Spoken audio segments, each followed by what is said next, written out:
Coucou, j'espère que tu vas bien. Aujourd'hui, je vais partager avec toi mes 3 petites astuces bien-être et écolo qui me permettent de participer à la préservation de notre chère et grande et magnifique, majestueuse planète Terre.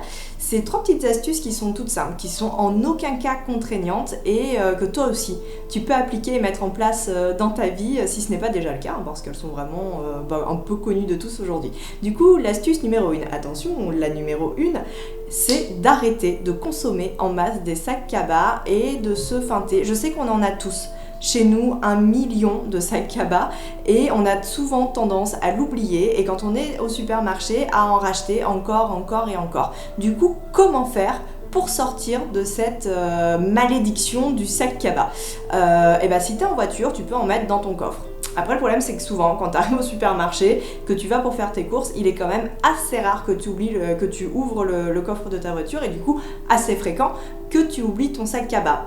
Change ton sac cabas de place, mets-le sur le siège à l'arrière, sur les sièges passagers ou à l'avant à côté de toi, dans ta boîte à gants, laisse-en un traîner par terre, enfin bref, voilà.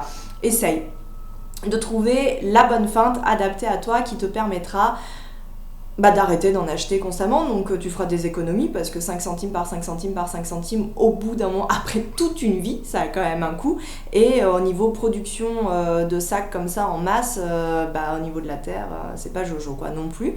Voilà, ça c'est pour le cas des automobilistes. Pour le cas par exemple des cyclistes, tu peux en mettre dans ton panier ou en avoir toujours un dans ton sac à dos.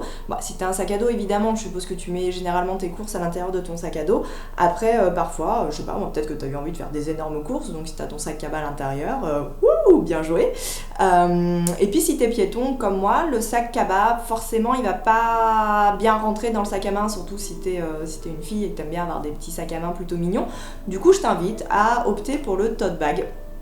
C'est mignon, tu peux directement le porter à ton épaule et si tu n'as pas envie, le plier, ça prend vraiment absolument pas de place, c'est microscopique dans ton sac à main et ça te permet au marché, si tu fais des petites courses dans un supermarché, dans des endroits où tu peux prendre tes fruits et légumes, etc. en vrac et que tu as tout qui est pesé à la caisse, voilà, d'éviter la surconsommation de papier, de sacs, de plastique et compagnie. Et je pense que ça c'est pas mal. L'astuce numéro 2, attention, la numéro 2, c'est de consommer le moins possible les sacs les sacs de 1, 2, 3, 4, ça y est, j'y arrive, c'est les sacs de vrac.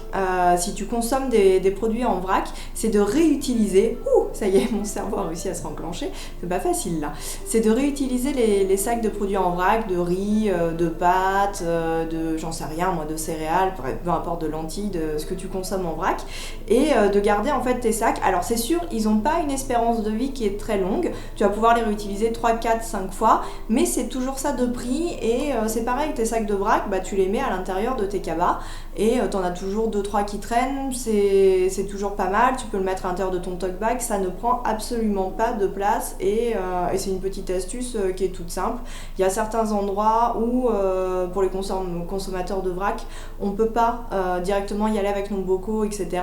Donc ça permet voilà, quand même de participer quelque part à l'écologie, donc c'est cool. Et ma dernière astuce qui est donc la numéro 3, qui est vraiment toute simple et toute bête, on a tendance à pas y penser, c'est celle d'arrêter de prendre les papiers avec nos baguettes de pain. Tu sais, le boulanger, il a tendance à mettre la baguette dans un tout petit morceau de papier là, sur lequel il va faire un petit nœud au milieu de ta baguette qui ne protège en aucun cas la partie droite ni la partie gauche de ta baguette. S'il a un vrai sachet, il est quand même rare que ta baguette soit entièrement emballée dans le sachet. Du coup, à quoi bon? Il est quand même assez rare et merci les boulangers pour ça, de ne pas consommer en masse des gants en latex et compagnie. C'est vraiment super bien, c'est en aucun cas un reproche que je vous fais, mais il est quand même rare que le boulanger utilise une pince ou il ait des gants. Souvent ta baguette il l'attrape à pleine main, il te la met dans le sachet et toi tu la récupères. Qu'est-ce que tu fais après? Tu montes dans ta voiture, tu poses ta baguette sur le tableau de bord à l'avant de ta voiture. Pas pour toi, mais j'ai quand même l'impression que le tableau de bord, c'est loin d'être l'endroit le plus propre et avec le moins de germes que tu puisses trouver. Et quel est le réflexe presque de tous à ce moment-là? C'est de prendre un morceau de pain avec nos mains qui elles-mêmes ne sont pas propres. en général, puisqu'on était dehors et qu'on est au moins allé à la boulangerie et compagnie, et de mettre directement le morceau de pain dans la bouche et de kiffer grave ce moment-là où on mange notre petit morceau de pain avant de rentrer à la maison. Du coup, à quoi bon l'emballage? Après, si pour toi l'emballage est vraiment important, bah, je t'invite tout simplement à acheter ce qu'on appelle un sac à pain. On en produit un peu partout. Tu peux en trouver sur internet, dans des magasins de tissus. Tu peux t'en fabriquer un. Enfin bref, quoi, voilà. Tu peux carrément faire ça.